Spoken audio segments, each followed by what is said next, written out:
High FPS is essential to playing a game like Geometry, where losing even just one frame can make a jump literally impossible. So to compensate for lost frames, why don't we play the game at double the frame rate, or even triple? But to be honest, 720 FPS is not nearly enough to what I want to achieve in this video. My graphics card can easily pump out more frames if I wanted it to. So let's start by uncapping our frame rate to see our true performance. And look at that.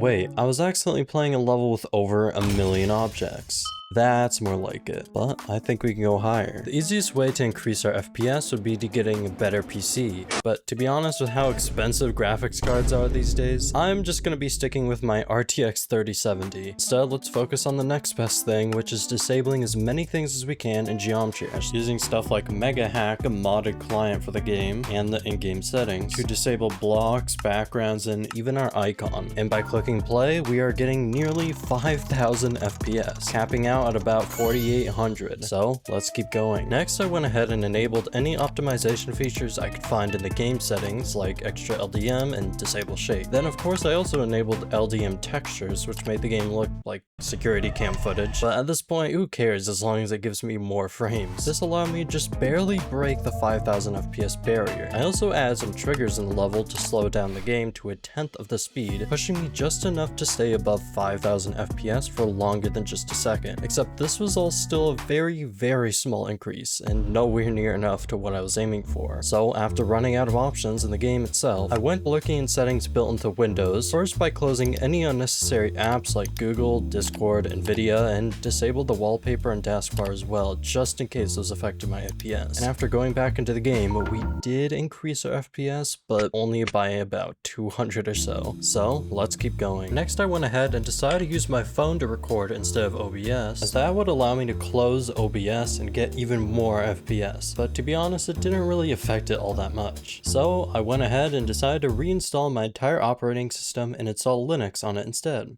What do you mean that's going too far? As long as I get more FPS, that's all that matters. According to most people, running games on Linux helps a lot with performance, since Windows is a pretty hard operating system to run, which is why I decided to go through with this. And after getting it installed, I managed to download Steam and Geometry without any major issues, but installing Mega Hack was the real challenge, since it wasn't ever even meant to run on Linux in the first place. Luckily, I found a tutorial that actually helped me out and got it to work, but even then, the performance was... yeah, it was bad. So I went ahead and installed a super lightweight version of Windows instead. I also did try making the Geometry window smaller just to increase FPS, which this increased the FPS by about 300 or so. But at this point, you're probably wondering how the heck I managed to even hit the FPS numbers you saw earlier in the video. Well, to get there, we're gonna have to change the rules a bit. At this point, the FPS counter is still accurate. The game is actually running at this frame rate, even if we can't see it. Normally, this would be the limit, but for the sake of this video, I am changing our new goal to getting that FPS counter as high as possible, ignoring all limitations, except for getting that FPS counter as high as possible, even if it's not 100% accurate. So, knowing that, this allows us to use Speed Hack to slow down our game even more than just using the editor, now allowing us to hit 5,500 FPS. But this is using the new version of Speed Hack. What about the classic version? Well, changing our speed to ×0, this is when it starts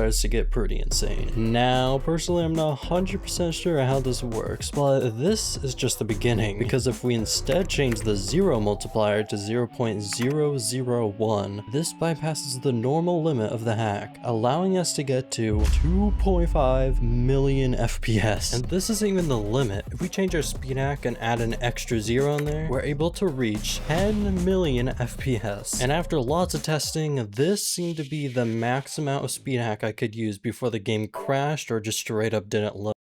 Okay, I wonder if anyone actually fell for that, but this doesn't mean we can't go further. If anything, we can go much further. And if you're enjoying the video so far, make sure to subscribe so we can hit 20,000 subscribers. Anyway, let's get back to it. Now, earlier I explained how I didn't really need a better graphics card, and there is a reason for that, because Geometry depends mostly on the CPU. And just as a simple comparison, a game like Cyberpunk 2077 has to render a ton of stuff on screen, and because of that, generally has a lower FPS FPS count. And because the graphics card is struggling to render all of these frames, it's the one spending the most of the computer's resources. Now this seems obvious, but meanwhile in a game like Geometry Dash, it's a lot easier to run the game, which is how we can get super high frame rates. But because it's so easy for the graphics card to pump out frames, the CPU struggles to keep up. So instead of getting like 10,000 FPS, we only get about 5 or 6,000. But luckily for me, I have an extremely good CPU to run the game with. But to make it even better, I am gonna have to overclock my PC. But obviously if I'm not too careful, I might accidentally break my computer, so of course I made sure not to do that.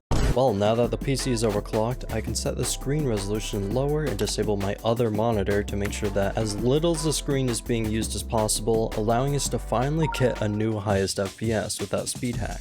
So what about with speed hack? Well, it took about 5 minutes of waiting for my computer to load, but once it finally rendered the FPS, we ended up with about 27 million. But don't forget, we aren't actually rendering 27 million frames per second. For that, we would probably need a NASA computer or something crazy from like a million years in the future. This is just what the game thinks we are rendering the game at because of the speed hack modifier we are using. But even knowing that, this is still a pretty insane record to think about. But can we push it even further? Yes, actually, quite a bit. So after some small optimizations and restarting my computer, I had finally achieved my final record. Oh my gosh. That's 46 million. What?